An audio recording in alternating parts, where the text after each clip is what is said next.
নমস্কাৰ বন্ধু বান্ধৱীসকল আই হোপ আপোনালোক সকলো ভালে আছে কুশলে আছে আৰু welcome back again at another new video' তো বহুত জোচত কথাখিনি কৈছোঁ ওয়েলকামটো কৰিছোঁ বাট হেল্থ বৰ এটা ভাল নহয় সেইকাৰণে বহুত দিন ধৰি একো ভিডিঅ' বনোৱা নাছিলোঁ কিবা কৰা কিন্তু কোনো ধৰণৰ কণ্টেণ্ট বিচাৰি নাপাওঁ আৰু আপোনালোকেও কোনো ধৰণৰ কমেণ্ট কৰা নাই বহুতে কৈ আছে ডেইলি ব্লগ দিবৰ কাৰণে কিন্তু মোৰ জীৱনত একচুৱেলি ডেইলি ব্লগ দিব পৰাকৈ কোনো ধৰণৰ মোৰ লাইফত কোনো ধৰণৰ ৰেণ্ডমলি একো নহয় মানে যি হয় গতানুগতিক ৰাতিপুৱা উঠোঁ দেন ব্ৰেকফাষ্ট চাহ খাই মেলি লাঞ্চ কৰা দেন অলপ নিজৰ মি টাইম বুলিও নহয় একচুৱেলি মোৰ গোটেই দিনটোৱে তো বহু দিনৰ পাছত এটা নতুন ভিডিঅ' লৈ আপোনালোক সকলোকে স্বাগতম জনালোঁ আৰু আজি মই বনাবলৈ গৈ আছোঁ আমাৰ অসমীয়াৰ এটা পৰম্পৰাগত ব্যঞ্জন ৰেচিপি আৰু সেইটো হৈছে পাৰ মাংস আৰু কলডিল আগতে বহুতে সৰুতে চাগে বহুতে খাইছে মোৰ ফেমিলিৰ চাগে বহুত মেম্বাৰে সৰুতে খাইছে যিসকল অসমীয়া সেইসকলেতো ডেফিনেটলি খাইছে তো কোনে কোনে খাইছে মোক ক'ব হা আৰু কোনে কোনে ভাল পায় ক'ব এইটো যে পাৰ মাংস আৰু কলডিলৰ আঞ্জা আগতে ককা আইতাহঁতেও বহুত খুৱাইছিলে মাহঁতেও বহুত খুৱায় আৰু মানুহে কয় মানে কলডিল স্বাস্থ্যৰ কাৰণে বহুত ভাল আৰু লগতে পাৰ মাংস আৰু কলডিলৰ যিটো কম্বিনেশ্যন সেইটোৱে আমাৰ স্বাস্থ্য আৰু উপকৃত কৰে বুলি আগতে আমাৰ ককা আইতাহঁতে কোৱা শুনো তো আজি বহুত বছৰৰ পিছত আমি ঘৰৰ মানুহে তাগিদাৰ কৰিলে যে আজি কলডিল আৰু পাৰকে বনোৱা যাওক আৰু মোৰ স্বাস্থ্যৰো বৰ এটা ভাল নাই গতিকে ভাবিলোঁ এয়াই খাওঁ আৰু বনাব মন নাছিল হ'লেও তো যেতিয়া ব্যঞ্জনটো যিহেতুকে মই বনাইছোঁ আৰু মই কিবা এটা যদি বনাওঁ বা নতুন ব্যঞ্জন যদি মই বনাওঁ তেতিয়া আপোনালোকৰ লগত শ্বেয়াৰ নকৰাকৈতো থাকিব নোৱাৰোঁ গতিকে আজি পাৰ আৰু কলডিলৰ ব্যঞ্জন মই বনাম মোৰ ষ্টাইলত তো বলক চাওঁ আহক কিনো বনাওঁ কেনেকৈ বনাওঁ একদম চিম্পল এণ্ড একদম সহজ ৰেচিপি মানে একদম সহজ কলডিল আৰু পাৰ বনাবৰ কাৰণে অবভিয়াছলি কলডিল লাগিব পিঁয়াজ 3টা লৈছোঁ আৰু এয়া হৈছে পাৰ মাংস যিটো মই সৰু সৰুকৈ পিচ কৰি লৈছোঁ পাৰ একচুৱেলি সৰু থাকে গতিকে সৰু সৰুকৈ পিচ কৰিছোঁ আদা নহৰু আৰু এতিয়া মই এই পিঁয়াজকেইটা সৰু সৰুকৈ কাটি ল'ম এটা কেৰাহী গেছৰ ওপৰত উঠাই দিলোঁ আৰু তাত অলপমান নিজৰ জোখাৰে আৰু তেল দিলোঁ তেল বেছি হ'ব যদিও নাজানো আৰু দিছোঁ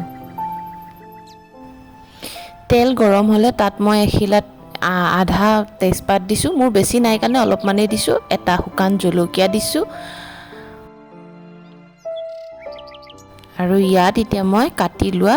পিঁয়াজকেইটা দি দিছোঁ আৰু ইয়াক ভালদৰে মিহলাই ল'ম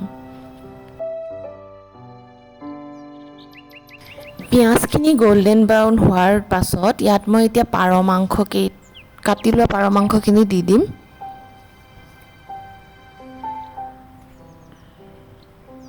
একচুৱেলি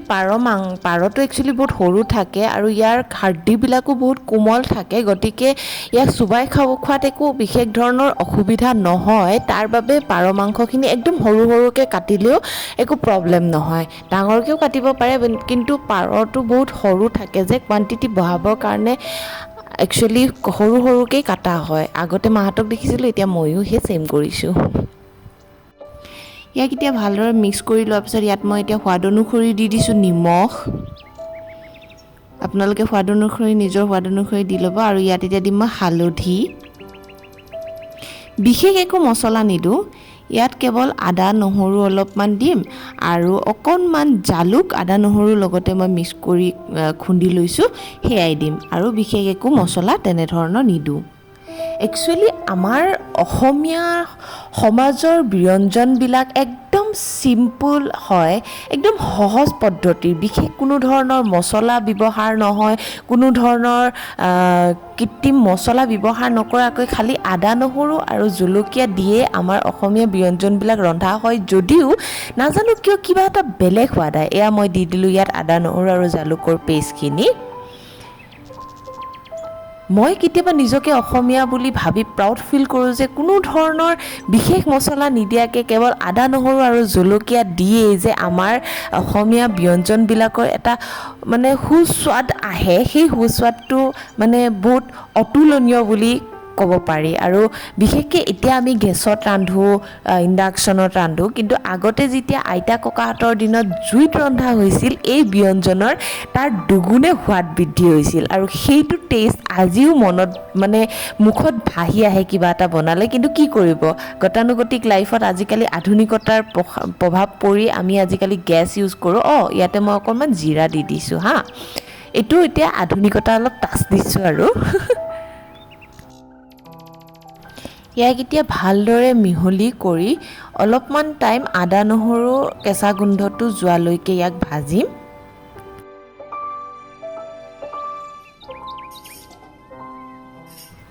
এয়া দেখিছেনে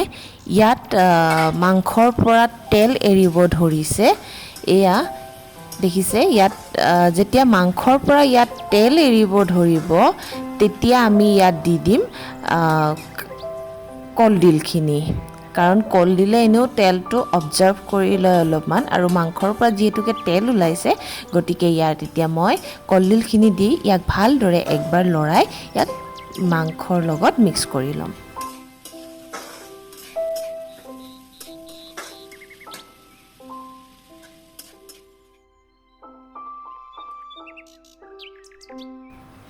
ইয়াক মাজে মাজে ঢাকন উদঙাই চাই আছিলোঁ সেইখিনি চাব আৰু চোৱাৰ পিছত যেতিয়া কলডিল আৰু মাংসখিনি ভালদৰে সিজি আকৌ পুনৰ ইয়াৰ পৰা তেল এৰিব ধৰিব তেতিয়া ইয়াত অলপমান গৰম পানী দি ইয়াক ভালদৰে উতলিবলৈ দিম পানীৰ পৰিমাণটো আপোনালোকে নিজৰ জোখত ৰাখি ল'ব কিমানটো ডাঠকৈ খায় কিমানটো পাতলকৈ খায় সেইটো আপোনালোকৰ ওপৰত ডিপেণ্ড কৰিব সেইটো হিচাপত আপোনালোকে পানীটো দিব মাজে মাজে আপুনি ইয়াক ভাঙি চাব যদি মাংসটো এনেধৰণে ভাঙি চাব যদি মাংসটো ভাগে তেতিয়া জানিব যে মাংসটো সম্পূৰ্ণৰূপে সিজি গৈছে আৰু এইটো নিজৰ হিচাপত আপোনালোকে ৰাখি দিব পাৰে মই আৰু অকণমান পানী দি আৰু অকণমান উতলাই ইয়াক তাৰপিছত ৰাখি দিম আৰু আজিৰ কাৰণে তৈয়াৰ হৈ যাব মোৰ পাৰ আৰু কলডিলৰ অসমীয়াৰ পৰম্পৰাগত এক সুস্বাদু ব্যঞ্জন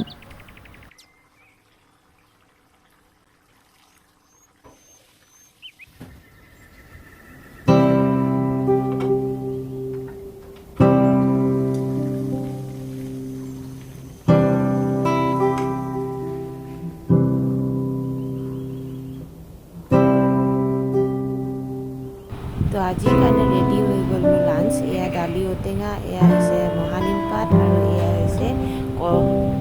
কলডিল আৰু পাৰৰ আমাৰ